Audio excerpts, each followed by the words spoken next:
Right, so we're now going to be discussing what we're going to be doing in our individual groups for the third scene of the Alzheimer's project. Yes. Nice little introduction there. So, in our group, because the gist of it is after I do my little police monologue, which is set up to be me thinking I actually am a police, then Jamie, police officer, then Jamie comes in and kind of obviously makes it seem like the whole thing was just kind of in my head sort of thing, and I still believe that. Like, Dad, what are you doing in your outfit? Yeah, exactly. Which kind of, hopefully the audience will kind of get the gist that obviously I'm I think suffering. they would, to be fair. If it's yeah. to do with Alzheimer's... Well, I mean, yeah, they're probably going to get that.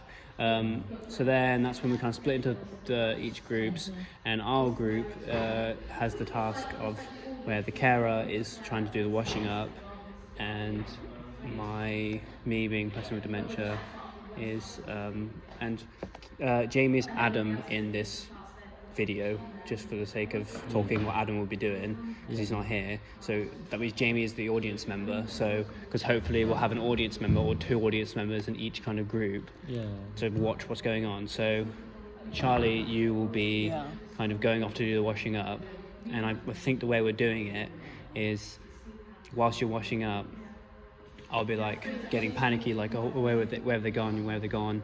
Almost like how Fee was doing it the other day, how she was like, being really like hysteric, like, oh, where have they gone? Saying stuff like, how long have they been gone for? Almost like that I'm thinking aloud, just like saying stuff like that, like, how long have they been gone for? Did they even turn up today? Stuff like that. And then Charlie, you come back in and you say, oh, don't worry, I'm right here, it's fine. And then you could be talking to the audience and saying, don't worry, he gets a bit like this every time he's separated from... just generally reassuring. Yeah. So it's like every time you come back to reassure me, you're almost like reassuring the audience as well, saying, don't worry, sometimes he just gets like this when he's separated from the carer. It's just kind of all part of the, disease sort of thing. And then I don't know whether we're doing all three, versions of it within our little groups. That's something I'll have to ask Sonia when we come back, or someone else who actually knows. But I think that's what we're doing. So either we do all three versions, where the first version is just me like being really panicky, and then you're just coming back to reassure me. The second time is something different, and then the third one is where you're literally just shouting to me exactly what you're doing, and like, I'm just washing up, it's fine. And then I don't know whether that's the one where each person with dementia then gets really, really hysteric and like starts to scream and stuff. It's something we just have to... We either way, we need to be figuring out what we're saying right now for this scene anyway. So I think really, if you're doing the washing up, then it could be just literally just set like maybe just after I've had like a meal or something. So it's like, oh, come on, you've had your dinner now. I'm just gonna go wash it up, all right? And then as you leave, that's when I could be saying, how long have they been gone for? Where have they gone? Maybe I could even throw in like the "Where's my son" sort of thing. Yeah. But then I don't. I mean, I think I can do that because I'm still technically the OG father. It's just for the sake of the scene, we've kind of split it up into groups so that everyone can kind of see what's going on.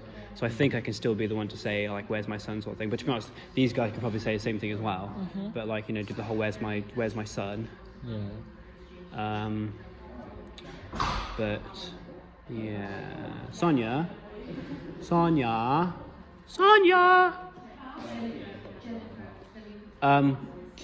like Zazu then. Basically, we're just saying about, isn't there like three different kind of versions of what's happening? Are those three different versions happening in each scene? Like the one where the carer's going off to do the washing up in our case, and I'm just kind of panicking, saying, "Oh, where are they? Did they even show up?" And then there's the one where close following. Oh, okay. The separation anxiety when your son goes out first. Yeah.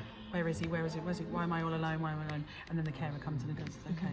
Okay. And then the carer has to go off and do the job, and then which is the washing up, isn't it? and you've gone back to the centre or something like that. Yeah. And then you're shouting, why are you here? And the carer's trying to get on with the job, but also shout back to you what it is they're doing. So the first one is literally me just, is it following around Charlie? Or the other, Or the audience, or the because audience, whatever Jamie, they're doing, yeah, yeah, because 'cause Jamie's Adam, who is the audience. So that's the, kind of the first one, and the second one is Charlie getting on to do the job, and then me kind of getting panicky, and then coming back Charlie to it. coming back to it to say it's okay. Yeah. And then Charlie going back and actually fulfilling the job, but having to shout back basically step by step what it is they're doing. That they've got to try and, trying to get away. So is that kind of two versions, or is there still the third one? That's the three, isn't it? It's one's the close following. Yeah. One's the you panicking on your own separation. You can't see where they are. Yeah. Third one is Charlie's now come back in and said it's okay, then goes And back then to the goes job back and and he's just- shouting to them what they're doing, or some way they're writing it down or shouting. And that's going to be the direction. same in each group. Yeah, I think so. But it's confirmed now. We're doing the three versions of each of your groups, aren't we? Close following, the separation anxiety where the carer or someone whatever's gone and you go, where are they?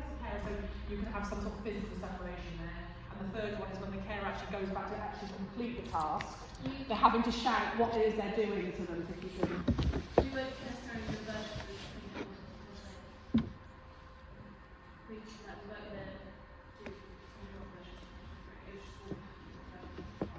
So however it is you want to do it. Okay. Those three things have got to happen in there somewhere, haven't they? Those three different things. Those three different things have got to be present. I mean, yeah. Maybe even there could be maybe it could even connect all together then in that case, and maybe you could start off with me following around the audience, and then maybe you could come in and say, right, come on then, whatever my character name's going to be, right, come on then, Bill, sit down. That's actually a good name, Bill. Come on then, Bill, sit down. I'm just going to wash up your dishes now, and then. So then instead of stopping and starting, which I probably wouldn't want to do anyway, stopping and starting, it's literally still continuing on in one go. So kind of I'm following around people, getting kind of a little bit anxious. Then you sit me down and say, right, come on, just sit down, watch the TV whilst I'm, washing up my dishes. Then you go out, and then that's what I'm like, oh, where's he going? Well, where are they even here, sort of thing, and and then maybe even the audience might even say something, then we don't even know what the audience are going to interact like, but then that's when you can come back in again. You could be like, oh, don't worry, Bill, I'm literally just doing the washing up, it's fine. And then you go out again, and I'll be like, where have you gone? And then that's when you're shouting to me, I'm just doing the washing up, it's absolutely fine. Because I think the point of the scene also is to demonstrate how it gets frustrating for the carer. Yeah. So maybe you can almost be getting a little bit frustrated in your voice, and you could be like, I'm just doing the washing up, it's absolutely fine. You don't, just to show that kind of, I think we figured out a way to connect it all in one kind of thing as well. So they're doing post-it notes as well, so we're talking about that, aren't we? That you're having things on post-it notes which are the step-by-step things of what it is you need, and remembering your memories, how you do the washing up, son's name, all those different things. Yeah. And we can write those down. Yeah, Actually, as you're going. Because the way... We can use them for tomorrow then. Yeah. That's a good point. Yeah. So if we're using post-it notes, would it be worth you going and grabbing those? Because basically the way that Chloe's idea for it was that is that I think the audience get involved with what you're doing as well, and there's almost there's step-by-step things that, and different things will trigger me to get upset. So if say our scene will be in the kitchen as well as their scene, the audience could be washing up with you, so you could almost take the audience with, leave some audience here, but then say, oh, can I take a few of you to help me do these jobs then? And there's going to be, maybe you could even say as help for the audience, oh, there's notes that are left behind to help care for him. So then, there'd be notes saying stuff like, don't give him this mug. I mean, I know that's what they're doing. They're doing stuff don't give him this mug because it reminds him of his wife or something. So it's but then in our case it's a little bit more difficult because our scene's literally just washing up. So maybe it could be maybe it could even be don't use, I don't know, it's tricky though because ours is obviously washing up. So unless we add something else in our scene where it's wash up and then get him a drink or something. I don't know, or wash up and then I don't know. Yeah, it's hard to suggest for a washing up. Yeah. We're still kind of discussing ours. Yeah. Unless it's like a specific tea towel, maybe. It's like, oh, don't use this tea towel because that's the tea towel that his wife bought him or something. Yeah. Or, I don't know. Basically, obviously, because I think we're all kind of doing we've all got to do the same thing with the whole post-it note things. So we're just thinking for our scene, it's a little bit tricky because for you guys, you can have stuff like, oh, don't lay this side of the bed because like that's his wife's side and it's always been his wife's side. And for you guys, it's like, don't use this cup because it reminds him of his wife sort of thing. So we were just thinking for our scene, washing up, it's a little bit more tricky unless we have like, oh, don't use this tea towel to dry up because it's the one that his wife bought him or the one that like his brother bought him or something. What we were testing was the levels of dementia. Obviously, with the body so deep in terms of they don't remember anything other than their career. We've just done Kieran's right at the beginning of it, and he's a chef, and he's getting the carers to help him make this recipe he's been in jungle that he's famous for, but he can't remember the names, his salt or something. So he's like, well, without this, put it this heat, and then we add a number. James, what he was saying about how they struggle with realising they've forgotten something, and then they become in this circle of thinking, right, what have I forgotten? Let's try not to forget this when you're at the beginning stage of it. So we're going to get Kieran to be thinking, oh no, I've forgotten what that's called, I've never done that before, so now I'm worried and I'm getting this vicious cycle of getting scared. So that has to do with being chef as well. So maybe think about the levels of connection. So obviously maybe it'd be better if your character does have the heaviest level of it, because it would work easier for you guys to do the whole like tea towel thing, like say maybe like the smell of the soap that you use, and like, he doesn't like the sound of water running or something like that. Whereas they could do something like that she's like halfway through the development of it, and she's starting to become possessive over things, so she doesn't like people to sleep on, or she doesn't like one side of the bed being or something like that. Yeah. I think we could work with different levels of it. Yeah, that makes Like sense. I said, wheels hard, you could do, like I said, the sound of water running, you might like, or the smell of the soap that's used, the tea towel, the cutlery, the sound of cutlery going together, the sponge, you might not like the feel of the sponge, or like just stuff like that you use and relate to your character. Especially like, you could play a massive thing on knives, because you're a police officer. Yeah. Like the washing of a knife could be something massive to you.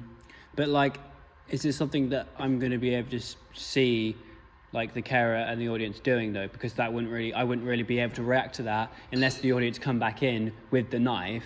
It'd be more of a post-it note thing, saying like, don't do this because this is how it will. Oh yeah, so it's like more informative to the audience, and not really for the sake of me. If they don't do it, that's when you could react.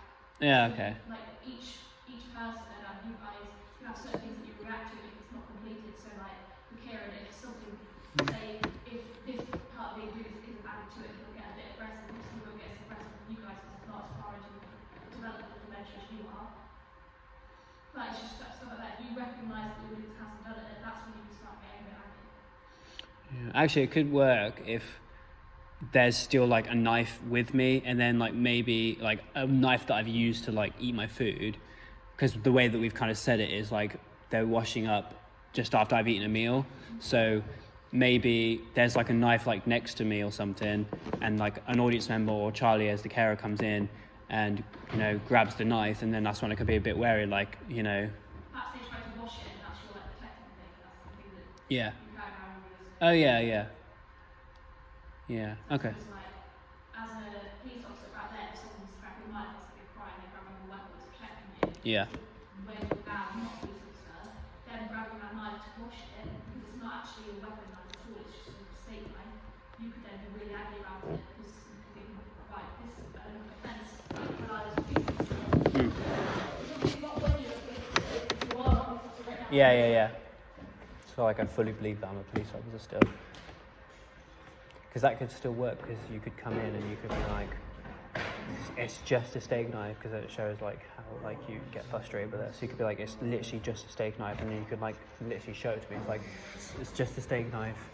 But then because it depends really, like, because the way obviously James was saying this morning was, depends how, if you want to be the type of carer where you literally show me like physical evidence that like I'm not like a policeman anymore. But then I think the way that we're kind of setting the scene is like that you're just going along with the fact that you think that I think that I'm a police officer. So it's like, you know, maybe you could just like apologize and say, you know, I apologize. I know this is an offence, but I just need to wash this up or something. Just trying to make it seem like you're doing your job, but at the same time you're kind of going along with what I think I still am. Yeah. Right. I think that's kind of planned now though. So we got to think though, like what kind of sticky notes we want for our scene though. So we definitely need the knife one. So maybe the audience could go into the kitchen first. Yeah, sponge. So it could be like, you could say to the audience, maybe like leave 1 or 2 here, but then it wouldn't really make sense, because I think you would have to take all the audience in, because that's when I'm starting to react, going, you know, where are they going? So first, say you could get all the audience in the kitchen, and that's when you could say, oh, there's a few notes around here to help look after him, and then that's when they will hopefully read the notes and say a note, see a post-it note saying, be careful with knives because they are an offence or something in his eyes. And so, you know, that would hopefully make them careful with knives. And, you know, I can still technically kind of react a little bit to it, but maybe, or even if the post-it note says leave the knife with him, because like Chloe was saying, it could be for my peace of mind, I could keep it with me as like my weapon of like protection. So it could say, don't wash up the knife, because then if an audience member grabs the knife because they haven't read the post-it note, that's when I can properly react to be like, what are you doing? That's offence, taking a police officer's weapon away from them, something like that. I thought walking down, thinking about all these little squares that like their memories, that's how they're trying to remember certain things, like people's names, the recipes, it's like that, isn't it? They piece together and remind information. So definitely the knife post-it note where it says don't take away the knife. Maybe there could be one. Maybe we could have 2 different soaps in the scene or something, and then the post-it note says make sure you use this soap because the smell of this soap like makes him think of like, I don't know, his wife or something. And then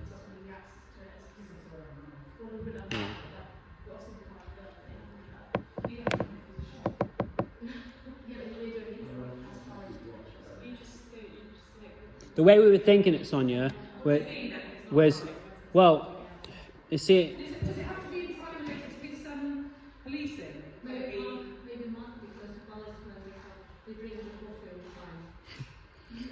I mean, the way I was thinking it was, if it was a knife, there could literally be a post-it note saying, you know, don't touch the knife because he keeps it with him for his peace of mind or something. Yeah, it's evidence, or for like his peace of, like just for peace of mind sort of thing. So it could just say, don't wash up the knife, leave it with him, because then, because then if an audience member doesn't read that and they go to take they go to take the knife away from me, that's how I can react and be like, oh, you know, that's a criminal offence. Why are you taking the evidence away from me? You know, why are you taking the evidence away from the scene of the crime or something? Yeah, something like that. Yeah. Here's some, I don't know how to any post-it notes, but we've got some squares of yellow paper. Rewriting them, yeah. Post-it notes. I don't know whether these are the actual ones we're going to use for the performance, so I'll kind of write it kind of neat just in case we do. So are we definitely going to have a knife then? And like definitely use the knife then? And say like it's evidence? Yeah. So we'll say...